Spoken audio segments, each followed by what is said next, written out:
What's going on, everyone? Gormy here. Today I am bringing you guys the first video of what I am going to be doing throughout FM22, and that is Managerial Tactics. Now, what are Managerial Tactics? As you guys would have seen in the thumbnail, we're doing Jurgen Klopp's 4-3-3 with Liverpool today.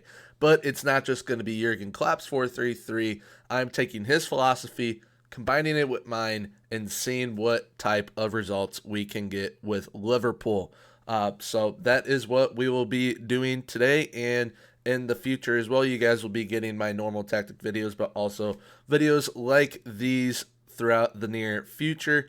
So yeah, before we get into today's video, please leave a like, comment, and subscribe, as that helps us get into the YouTube algorithm. And I'll be linking this tactic in the Discord that is linked in the description. So if you guys wish to download it, that is where it will be. But yeah, without further ado, let's get into the video.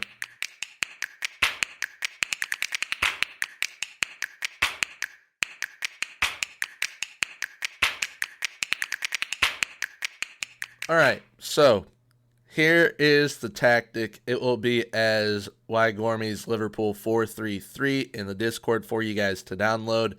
Now, when I say combining philosophies, it is essentially what I would like to see Liverpool do and what Jurgen Klopp does with Liverpool.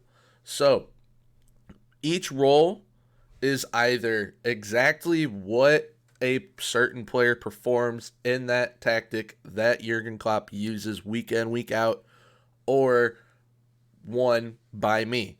Now, starting with the false nine, it is a mixture of both, because originally I wanted to do a deep line forward on support or on attack, but then I realized, okay, Roberto Firmino kind of drops way further inward into the midfield. The false nine role would definitely allow him to drop more so into this area than just this area. So we did a false nine on support with roam from position added. Now, usually Sadio Mane plays more of a support role. He tries to get the passes into either Roberto Firmino, into the midfield, over to Mohamed Salah.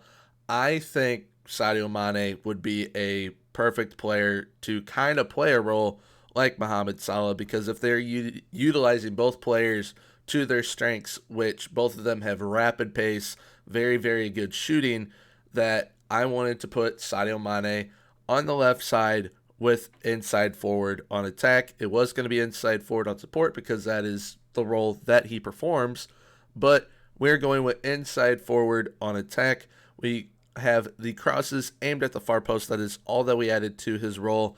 And then for the Mohamed Salah role on the opposite side, it is exactly what he does in reality. I put on crosses aimed at far post because I really like the way that they perform within the match engine, and then shoot more often on him as he is our main goal scoring threat in the side. Now, I went with a box-to-box midfielder instead of a roaming playmaker, simply because I want our box-to-box midfielder to play defensively compared to what a roaming playmaker would do, and it worked very, very well. So take more risks, get further forward, moving in channels, and roam from position. So with the roam from position and moving in channels, he can move in channels here, over here if need be. He can drop down, play defensive midfield with the defensive midfielder. He can come up, play with the false nine. It's a very versatile role that we have here with the box-to-box midfielder.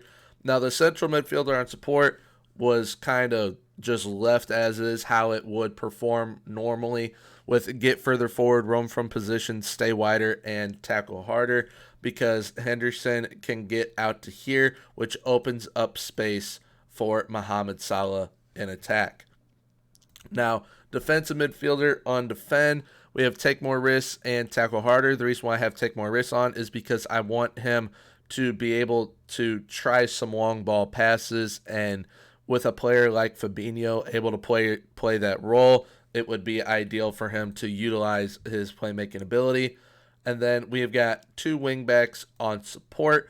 Both have the exact same thing. It's kind of glitched out currently because of the beta, but we added cross more often, and crosses aimed at center and then run wide with ball and get further forward are already on there. It is like that on both wing backs.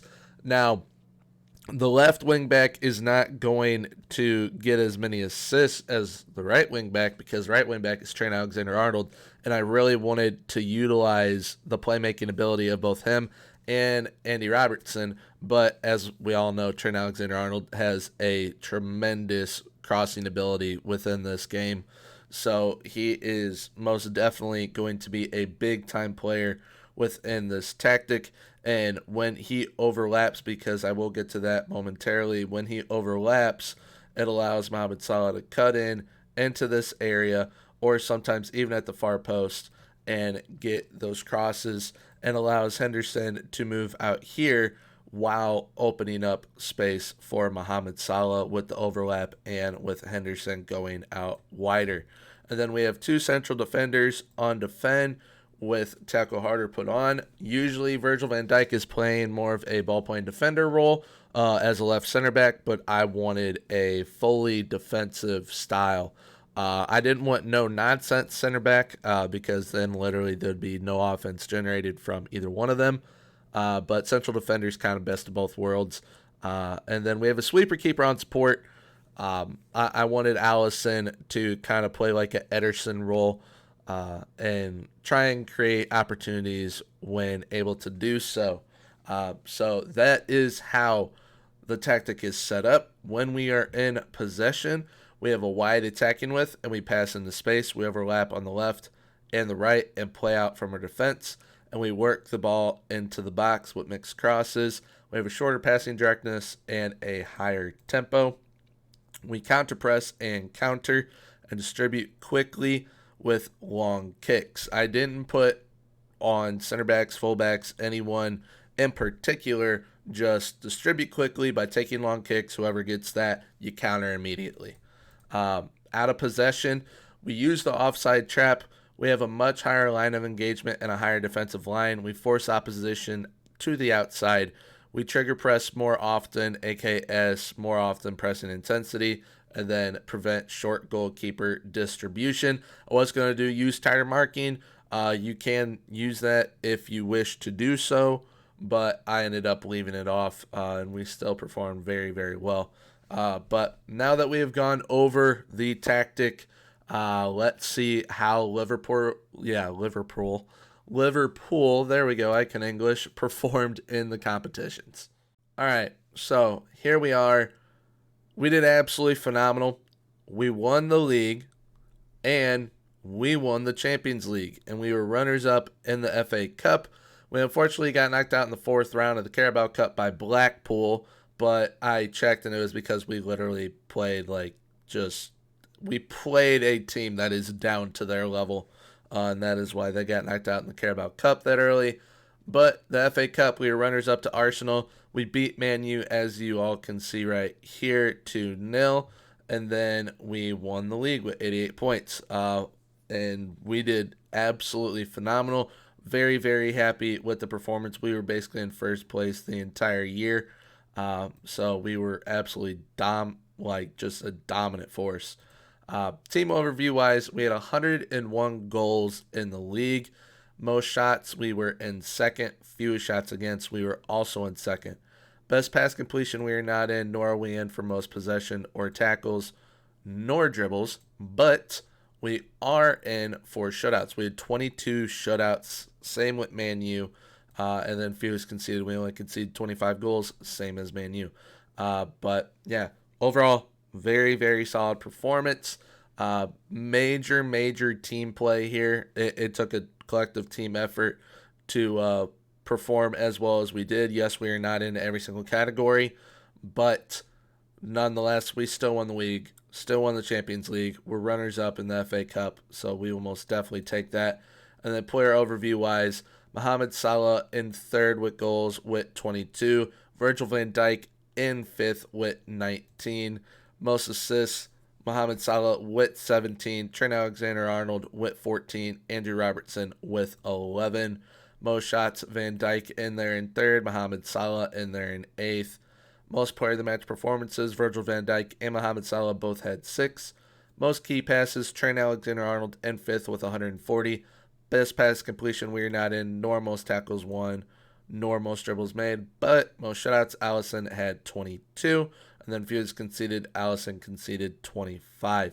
So overall, very, very solid, and as you can see right here, Mohamed Salah was perfect on pens, so very, very happy with that. But actually, I meant to show you guys the set pieces for the reason why Virgil van Dijk scored as many goals as he did. We are running the elite corner set piece tactics and elite set piece tactics for free kicks and whatnot, which will be attached to this tactic. They're absolutely phenomenal, very, very overpowered currently in the match engine. So definitely make sure you utilize these when you guys are running this tactic. But getting into the squad now, let's look at the statistics. Give me one moment. All right, so goal-wise, we have Mohamed Salah scoring 31. Virgil van Dijk, like I said, scored quite a bit from those corners with 24. Sadio Mane with 17, Diogo Jota with 16, and Joel Matip with 15, Roberto Firmino with 14. So very, very happy with that goal scoring output. Then we have got assists. Trent Alexander-Arnold with 23, Mohamed Salah with 22, Andrew Robertson with 13. So even though, like I said, Andrew Robertson's assist numbers will be lower than Trent Alexander-Arnold in this tactic, he still performed with double-digit assist numbers, so very happy with that. Jordan Henderson with 13 as well, Diogo Jota with 9, and then it kind of falls up from there. But yeah, very, very happy with the way that everyone performed. Looking at XG, Mohamed Salah outperformed his XG, as did Virgil van Dijk and Diogo Jota. Same with Roberto Firmino, Sadio Mane, Joel Matip. Basically everyone did almost. Once it gets down to Ox had his expected. Now, passing percentage-wise, the best passers in the team were the center backs, which is as to be expected. And then average rating, best average rating was Trent Alexander-Arnold with a 7.73. Then it was Andy Robertson with a 7.6, Virgil van Dijk with a 7.59, Mohamed Salah with a 7.46. So everyone performed very, very well. But let's go ahead, take a look at some of the stats in the Data Hub. All right, so here we are in the Data Hub, and we did absolutely phenomenal. The only thing I wish we could have improved upon is our pass completion ratio. It's still 86%, but there's teams that have like 93, 92. So we definitely could have done better there. But goals per game, blowing everyone away. Expected goals per game, same thing there. Conceded per game, almost a half. Almost at 0.5, but we were at 0.66. And expected goals against per game was 0.81. Now, shots per game, we almost were averaging 20 shots per game. We had 18.47. Shots on target ratio, 42.45%. Pass completion ratio, like I said, wish it was better, but it's at 86.36. Tackles won ratio, 81.59. So overall, general performance performed very, very well. And then team attacking, we have already looked at a majority of this, but dribbles per game we definitely could have done a little bit better on, but we focus more on our passing. Our cross completion percentage was absolutely phenomenal at 32.64%. We drew plenty of fouls per game with 14.74. Very, very happy with those stats. And then defensively, we were very, very solid all around. Love the interception numbers of 22 average per game. Our clearances were very low because we play out from the defense. And if you guys didn't know, playing out from the defense makes it to where your players kind of care more about playmaking and don't just clear the ball to clear the ball. They try and stay away from clearances. So that is why sometimes your clearance numbers per game will be down if you're playing out from the back. blocks per game, we had 6.76. Fouls made per fouls made per game, 9.45.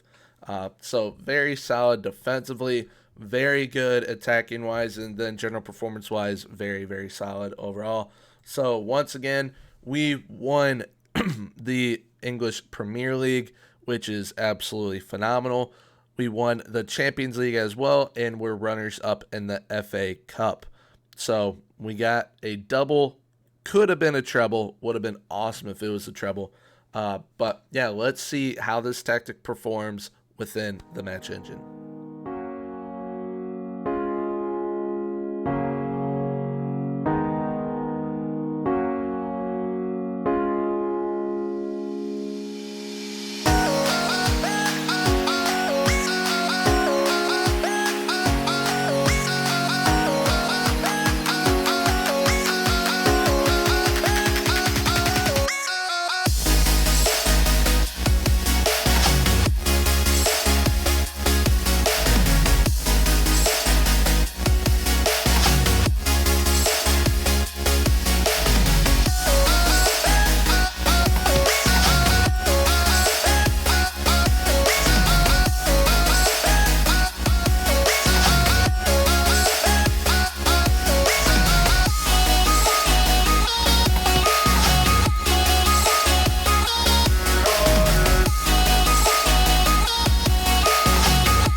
Alright, so there is the tactic wrapped up. Performed very, very well in the match engine, as you guys can see. Very happy with the results that we got with combining Jurgen Klopp's philosophy with mine. I mean, getting the Champions League, getting the Premier League trophy, having a runners-up in the FA Cup. Very, very solid in my opinion. I mean, not just solid, but that's absolutely incredible. But yeah, expect more of these in the future. If you guys did happen to enjoy, please leave a like, comment, and subscribe. Also, once again, I'll be linking the tactic down below with the Discord that is linked down in the description. So just pop in the Discord, download the tactic. That is where it will be. But until next time, have a good one.